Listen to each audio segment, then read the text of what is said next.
Hey everybody, you ready for some more local history? Well, I'm going to tell you a little story about a place right here in the neighborhood.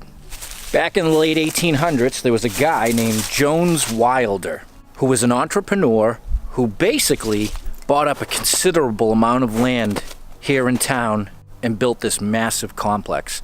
Now, this foundation that I'm standing in was the site of an apple cider vinegar processing facility. They grew the apples right up there. The orchard is not too far off. I want you to just take a look at the craftsmanship here. All this granite, you see this? This was all done by Irish immigrants that Wilder basically imported here to build his complex. Look at that. That stuff is tight and massive, right? So this was one of the first sites in town for me that I really became super intrigued with. Down there was what was called the powerhouse. Now I'm assuming, since this is not anywhere near the river where his other mills were powered by water, that they were doing it by wood or coal to run this facility. Now we're going to back up a couple hundred feet and I'm going to show you a ghost farm image of what this place looked like well over 100 years ago. And for a focus point, look at the massive opening on this side of the foundation. Now let's back up.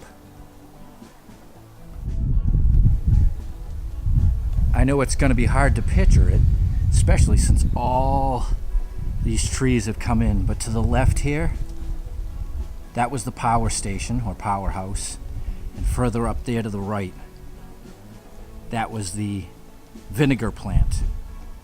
Unreal, huh?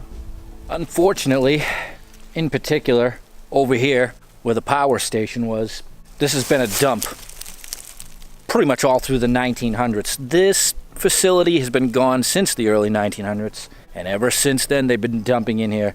This is one of George and I's permission, so we've been digging here for years, and in here there's just stuff from all the 1900s. But let me tell you what led me years ago to find this location and become so interested.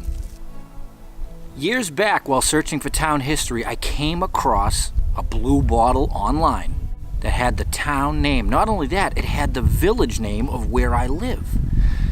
And that's when my research began, and I figured out that this was the place where they were filling these bottles. Now, that for myself and George is the holy grail of things to find, and really it's because of the local history connection. So through the years I've come across shards of the blue glass bottle.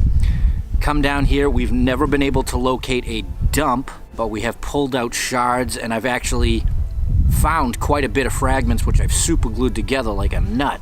But that's the one thing that when George and I ever crack open the ground, we see blue glass, we are hoping that's what it is.